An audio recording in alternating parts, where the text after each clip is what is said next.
Morning, Gear Facts friends. You have to wonder about these obscure brands and their strange model numbers that have no precedent and whether they're actually any good. I must say, this Livingstone DM650 does give a good first impression with its pitch bend wheel there. Nice, easy, spacious layout, pretty stylish with the angles there and everything. The screen looks really nice with that deep blue glow. I'm a little skeptical about the speakers, which clearly have an artificial or fake tweeter there and a very simplistic bass reflex system, but still 5-inch speaker, there's no problem with that, so it should sound okay. I guess all we can do now is fire it up and see what it sounds like.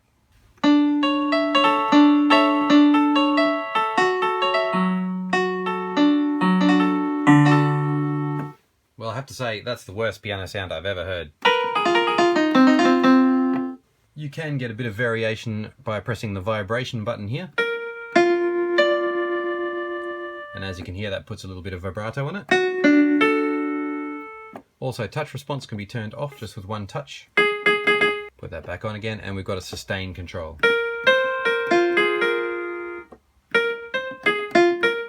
Looks like you can't have vibration and sustain at the same time though. It's either one or the other.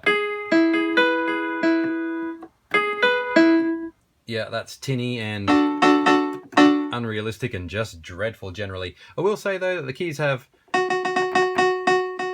nice velocity response. And they're nice and firm too. So the keys feel pretty good, they just sound terrible. There's a pitch bend wheel here, which strangely by default is set to 1.5 steps up instead of the usual 1.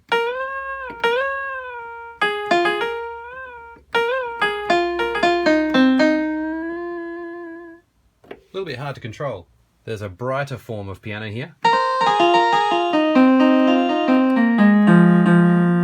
That virtually has no resemblance at all to a piano sound, so don't expect miracle sounds from the Livingstone DM650. Let's skip through a few of these and... oh, clavy. Let's try that one out.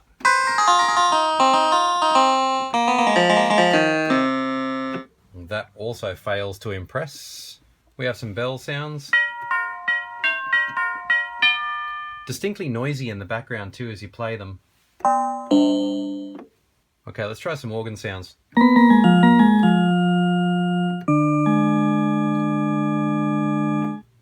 Peculiar sort of organ sound, not particularly good. Let's try a percussive organ. Yeah, I could see that working in certain situations, but it's still certainly not what you'd call impressive. Rock organ. Well, that has nothing in resemblance to the gritty, overdriven sort of sound we're used to with rock organs. Let's scroll through the next few and see what we can find. Distortion guitar.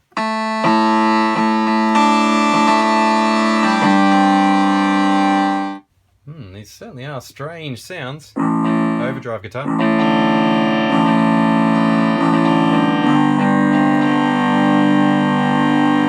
That sound I actually don't mind. Moving on to bass guitars. What? Okay, that's a bass guitar sound apparently. This is the fretless one.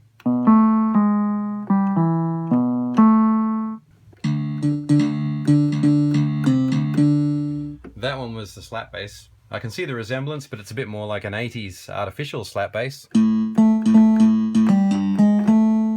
And we have some synth bass sounds as well.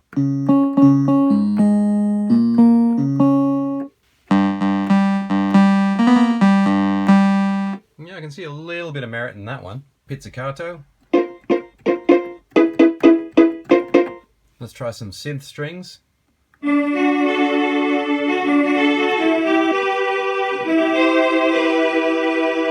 Yeah, I think we're getting a pretty clear picture of the overall vibe of this keyboard. The sounds are very tinny and virtually useless, really. What else have we got here to choose from? Synth sounds.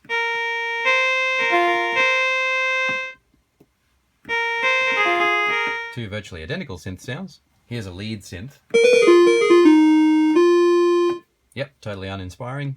Lead sound number 2. Maybe passable. The more harsh charang lead sound, again passable. And some synth pads. You see, that's really peculiar. I'm sure that's not going to be considered high quality by anybody, but it's kind of gritty. And I could see that being used to good effect sometimes in certain kinds of maybe industrial music, that sort of thing. Let's try another pad. Tinny.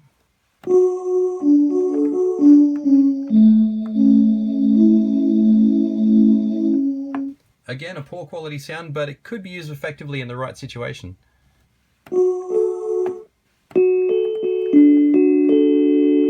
But I suppose I am asking a little bit too much of a home keyboard. I mean, really, the idea of this keyboard is to be a practice tool, essentially, for people learning or starting out in synthesizers and keyboards generally.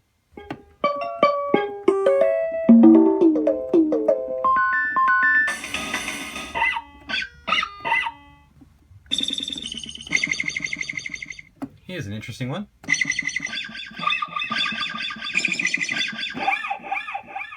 For some reason, the string slide noise has a kind of a dodgy delay built into it. The seashore sounds sound more like a FM generated explosion. If the ocean sounded like that, I would be worried. Bird sound effects. Oh, you see, I kind of like that sound. I think that's really quite glitchy and nice. But of course, it has no resemblance to a bird at all. Why would you even call that bird sound when they could have called it glitch sound and it would have been more appropriate and it might have seemed a bit more right?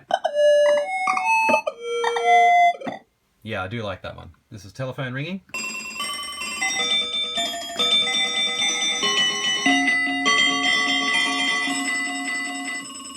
So if you're interested in the strange sound effects, then this keyboard might have some good resources for you. Let's see what their helicopter is like.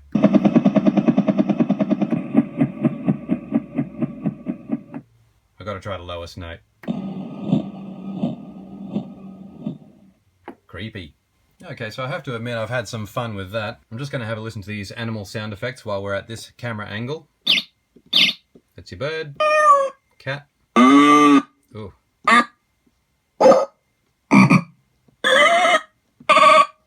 Well, that really reduces the credibility of this keyboard even further, doesn't it?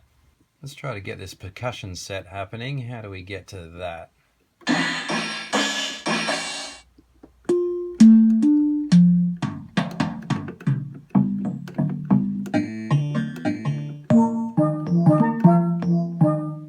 Actually, not a bad steel drum sound.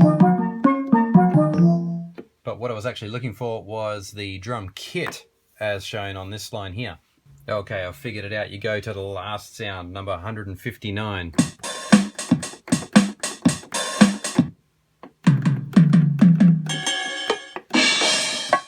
The usual kind of general MIDI layout.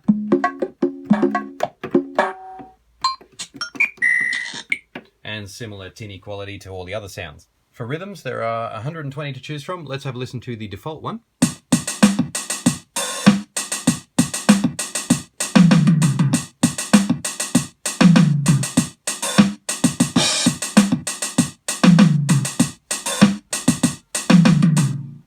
Well, certainly not a realistic rhythm, and I couldn't really decide whether I liked it on the ironic level either. Let's try one of the other rhythms, 16-beat.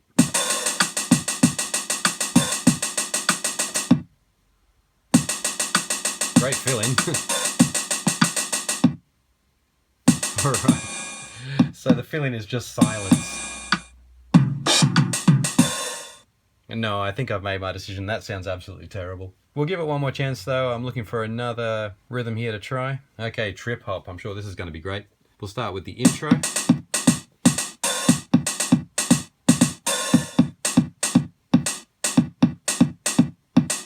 Okay, let's see how good it sounds with the backing. I assume the auto chord is the button to press. And if we start our rhythm... Nope. Finger. Here we go.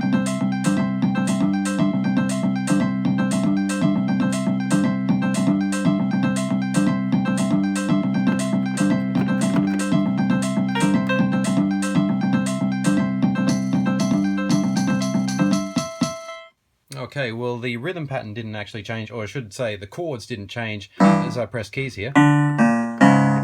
So I don't really know how that works. And to be honest, guys, I don't really want to know because that just sounded awful.